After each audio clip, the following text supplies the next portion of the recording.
Yo, what is up, my fellow virgins? It's your boy A1 like 6ix9ine can never take a motherfucking loss. Today, we about to react to Sunny V2. We already know the legend himself, Sunny V2. To 6ix9ine is Verging on Bankruptcy. Let's keep it a beam, bro. This nigga was been supposed to be broke. Like, I'm not hating on his downfall or anything like that. I'm just saying, like, he ratted. So technically, you feel me? But let's see what's going on. I ain't heard from 6ix9ine in like 80 fucking years. Not like I give a fuck, but I think I do from watching the video. But you know, information is better.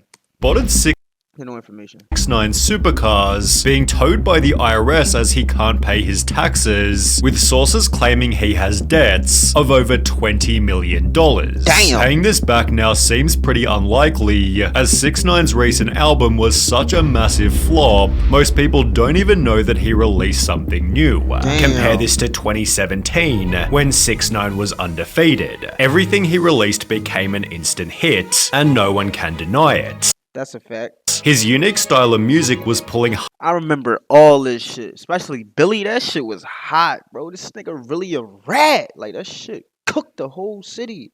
hundreds of millions of views, leading to a self-reported massive record deal, with 6ix9ine stating, "Right now I'm signing my life away to Illuminati for $7.5 million. Life is awesome." He bluntly said he's signing his life away to the Illuminati. Like, he bluntly said that shit, bro.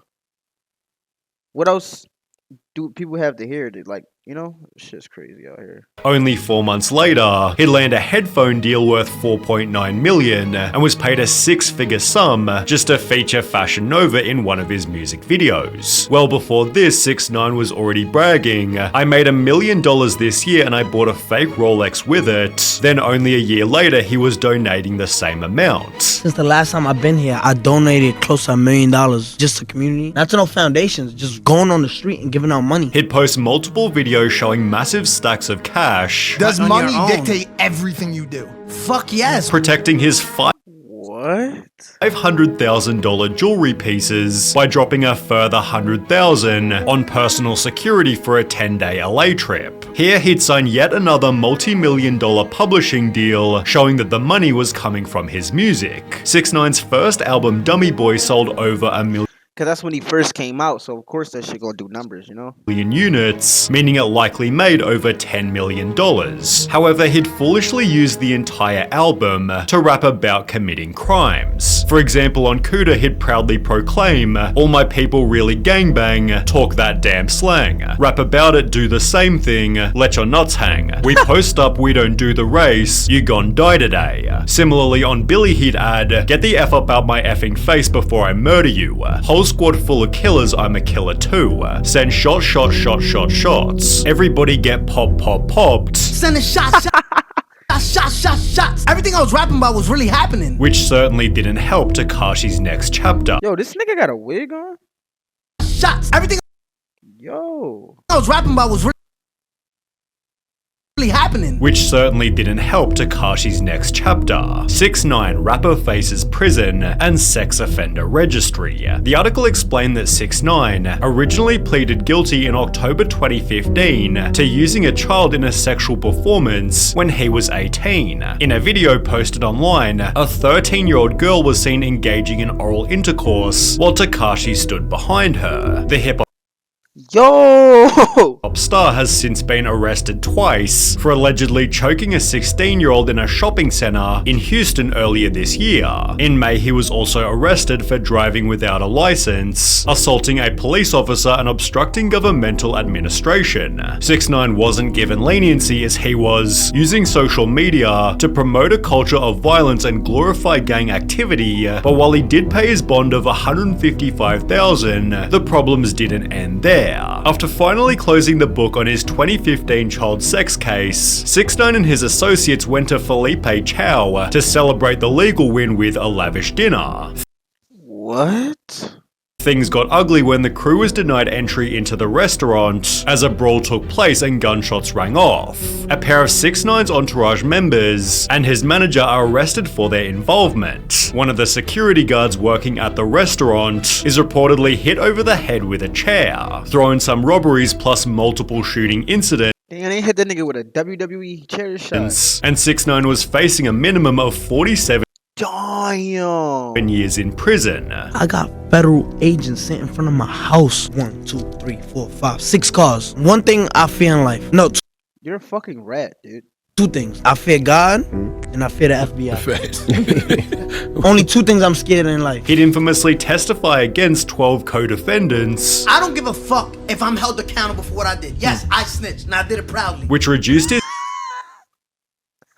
sentence to just 2 years, although it also completely destroyed his credibility. 6ix9ine snitching became a whole meme format, with people joking, 6ix9ine, I ain't no snitch. Judge, 47 years. 6ix9ine, ever noticed Dwayne Johnson looks like The Rock? Implying he'd say anything to get a lighter sentence. He was therefore also memed as a Karen, whilst others joked, imagine spending 7 years in college to become a lawyer, and your client shows up to court like this. The legal process also cost 6ix9ine a fortune. How much money have you spent on legal fees this year? Too much, right? Yeah, like $500,000. That's what I'm saying. But being sent off to prison only made him more popular. He signed a $10 million record deal whilst behind bars, and after being released only 6 months later, Pause. Look how you standing, B. 6ix9ine claimed on Instagram, I got out of jail $20 million richer. First day home, you see the vibes, man. King New York's home, man. I'm on house arrest, so come on, let's go. This was supported by a range of extravagant purchases, with TMZ reporting he'd bought a fleet of luxury vehicles that includes an Aventador McLaren Rolls-Royce, Mercedes-Benz G-Wagon, Bro, you only need 1 or 2 cars, bro. Having that much cars is fucking crazy work. and a Range Rover. All 4 cars, Lamborghini Aventador, Wraith, McLaren, I remember joining this live, bro. I was like, yo, this nigga really a rat. G-Wagon. All mine, all bought out. Takashi's getting iced out too. We're told he splurged on 4 timepieces, including a Richard Mille watch, and dropped another $300,000 on a chain shaped like a shark. This is a $500,000, $500,000. Look at the diamonds in them teeth. And nobody got this watch. If you don't got this watch right here, you a little boy to me. I'll kiss you on your forehead. You a little boy. Sit down. King's home. It's over. He'd then purchased this insane piece of jewelry, bragging on Instagram $1 million on a chain. Best chain in the game. My chain costs more than your whole chain piece and watch. LeMayo, you know who run the city. In a different post, he bragged 15,000 sold out show Istanbul, Turkey. 500,000 for 40 minutes. He'd show off his earnings in videos such as this one. You got 1 house right here, 2 houses right here, 3 houses right here, 4 houses right here, 5 houses right here, maybe 2 houses right there, you feel me? Spending 50,000 of it at the Gucci store in under 10 minutes. He then vowed every week I will try to give at least 50,000 away to someone random for people in need, all the while his music was still performing well. His song Goober, released a month after his last day in jail, gained 45 million views in its first 24 hours. This made it the biggest 24-hour debut for a hip-hop video in YouTube history, after which 6ix9ine also broke the record for the most viewers ever in an Instagram live. Yo, this nigga was breaking records. Now he broke his wallet. Damn. Everyone, he's gonna be irrelevant when he comes out of jail. 6ix9ine, #1 on Apple Music and breaking records. Who y'all think is the king in New York? 1 month later, he'd put out Trolls, which again gained 45 million views in only 24 hours, debuting at #1 on the Billboard Hot 100. 6ix9ine celebrated his post-prison success. However, as it turns out, this would be his peak. Goober and Trolls became part of the album Tattletales, which didn't perform so well. Despite the noise, 6ix9ine's Tattletales album headed for underwhelming chart debut. It sold just 55,000 album units, making it his worst performing project ever. One of 6ix9ine's rivals, Trippie Redd, laughed at the album's poor performance, which was especially embarrassing as 6ix9ine previously said this. Men lie, women lie, numbers don't lie. The number of listeners per song wasn't lying either. Damn.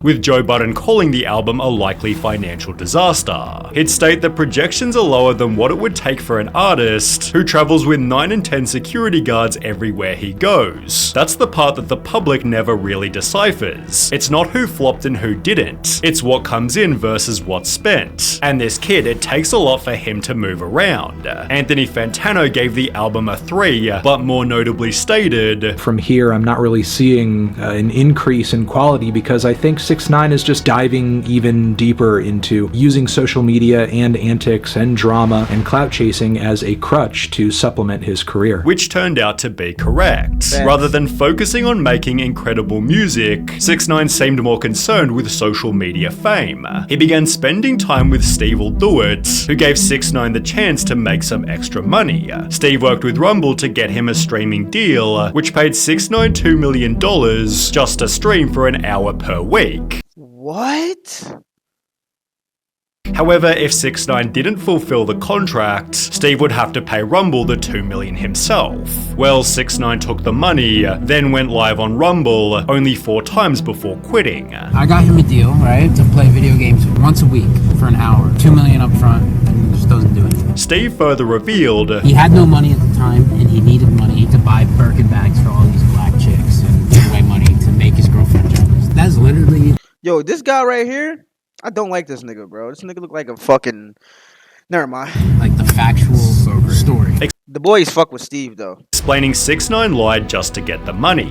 He told the company, I need $2 million up front so I can buy a content house. The guy's an idiot. Essentially, having been scammed out of $2 million, Steve exposed 6ix9ine further, showing he hadn't been supporting his daughter. I said, how much money has he given to his daughter for 5 years? He said 20,000, right? That's 4,000 a year. 4,000 a year, right? I've seen him get paid like over $10 million in 1 year. Steve then disclosed on a podcast that in addition to the $2 million he was owed, 6ix9ine also owed $10 million to the IRS, $9.8 million to a stripper he hit with a bottle, Damn. $600,000 on a house lien, and $60,000 to a home builder. Steve Will Do It concluded, dude, he's such a broke loser. Literally such a broke loser. And he's just a nasty person in general. In addition to his previous debts, 6ix9ine was ordered to pay $1 million in robbery restitution, although he'd respond by stating, I ain't got it right now. When the judge then referenced this video, 6ix9ine admitted that was prop money. I ain't got it. I'm an entertainer and obviously, we talking about it, so I did a pretty good job at entertaining people. You know how you have a degree in law? I have a degree in entertainment. But it seems the lawyers representing him weren't getting paid either, especially after his ex-girlfriend also sued him for $1 million, claiming 6ix9ine posted revenge porn of her online and physically and emotionally abused her. However, 6ix9ine couldn't even afford his credit card bill, let alone his taxes, leading the IRS to show up at his house and seize some of his cars. Clearly in financial strife, 6ix9ine made another album, although if you don't remember any hype around it, it's because there simply wasn't any. Whilst his 2 previous projects had some commercial success, Leyenda Viva didn't chart in any country. On Rate My Music, it scored lower than 1 out of 5 stars, and with only a couple million listens per song, it's no surprise people have called it one of the most boring albums I've ever listened to. 6 months later, he put out Blackballed, which seems to have performed even worse, excluding one hit single with Kodak Black. Seemingly out of pure desperation, 6ix9ine promoted crypto. I just released the dummy coin. For the first 2,000 holders who buy into the dummy coin, you will be selected to do a meet and greet here in Romania. After which he was actually offered a lifeline. Tekashi 6ix9ine. I signed a new record deal for $6 million plus. It explained Tekashi is being paid $1 million for the album, which will feature 10 songs, and he's gonna make $250,000 for every concert of an upcoming tour. This all adds up to Tekashi potentially pocketing over $6 million, all held under one main condition: he doesn't get arrested. Well, just 1 month ago, 6ix9ine again went back to jail for violating parole terms on his initial main prison stint. In the process, he tested positive for meth twice, so despite main prison stint. In the process, he tested positive for meth twice, so despite being released after 45 days, it seems 6ix9ine's life-saving record deal won't be going forward. Damn. Now imagine if he didn't rat, you know what I'm saying, and stood his ground. He probably would have been in jail and he probably would have been still rich. But lesson known, don't fucking tell or tell anybody the business, bro. Just go through it. Some things, bro, people don't need to know.